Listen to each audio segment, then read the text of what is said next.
Right, so setup-wise, like I say, in both cases, pretty good, but grip pressure, if I'm honest, is always something that will keep referring back to. Most people squeeze on for dear life, as we know. So being loose in the grip's definitely going to help. In terms of the takeaway, there wasn't a bad turn there, but didn't really get much lower half movement at all. Sort of a bit more kind of top half as I was lifting, okay? Now as you start down, your body's kind of dropping because that club has to get down some way. Your arms can't drop because you're gripping too tight and your biceps kind of like locked now. So the only way that club can get down here is if this kind of moves towards the golf ball, and now we start dropping and moving forward. So when the club then comes into position just before the impact, we sort of put a line through the shaft. You can see the shaft now is outside the golf ball.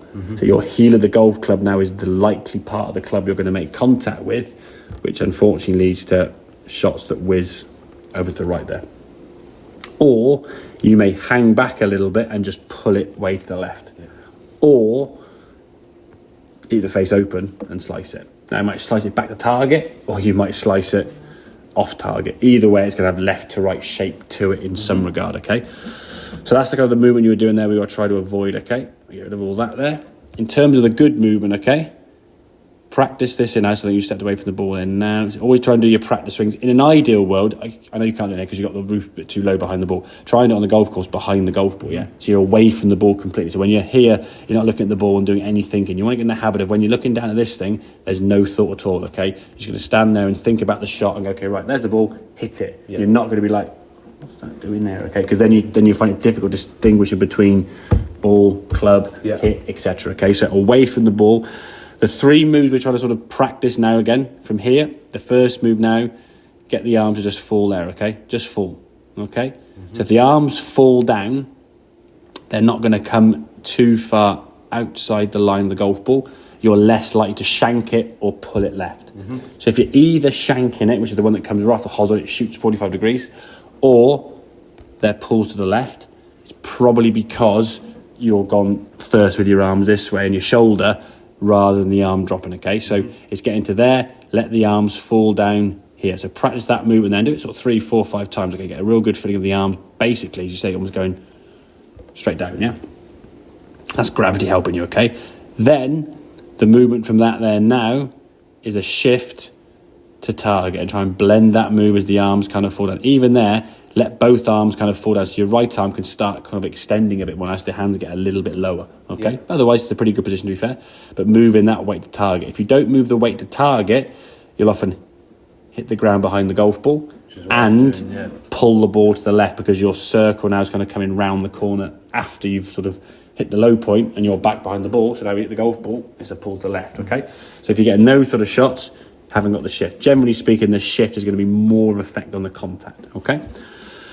And then in terms of the club face, as you get there now, it's basically that unhinging of the wrist. So that right wrist in sort of this sort of 90 degrees position to then snap, yeah? That unhinging, like you would say, throwing a ball or skimming a pebble, your back here, you just spin that target, okay? The wrist or the joint, we say, straight into that, okay? So if the ball starts going this way, face is probably not squared up, so your wrist may not have done it. If the ball starts going higher, the club face is left open, you haven't done that sort of release of the golf club, okay?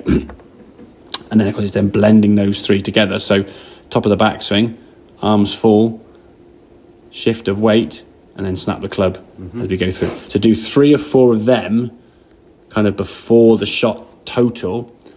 And then when you step to the golf ball now, you only sort of thought maybe just swing it, grip it looser. Yeah. So it allows these things to happen. But obviously the movement now in practice, and there the club we can see now.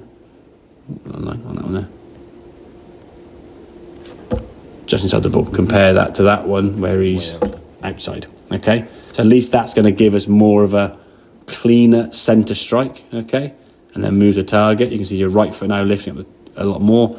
Ball being struck nicely, and you're able to turn through. Ball flying. I say 150 was your longer. No, 151 carry. Was it 140? I can't remember. But it was a lot further than before, and averaging about 130, 140 yards or so with a 7, which would equate to about 10 to 15 yards with a 8 and then 10 to 15 yards less than the 9 kind of thing, yeah? Probably more 10 yards for you with that distance, okay?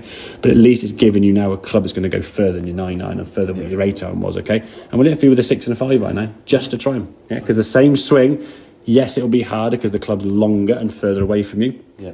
So you can get away with a bit more of a miss it with a wedge or a 9. When you put a 7 or 8, it needs a bit more precise contact. 6 and a 5 needs a lot more precise contact, and a driver even more so. But the principle's still the same. You still got to let your arms kind of fall, move to the left, yeah? You put those into position, the club's got a chance to come back and square up and hit some shots. You made some lovely shots, to be fair. They get a lot further. Yeah. And I think more consistently down the corridor you want that ball to go into, yeah? Definitely. What we see a lot of times is people start hitting shots, so you might hit 1 or 2 really, really good ones, and then 4 or 5 is like, oh my God, where are they gone? Like just splaying off the side left and right. Yeah. Okay, buddy, that makes sense? Yeah, that's good. Excellent, good stuff.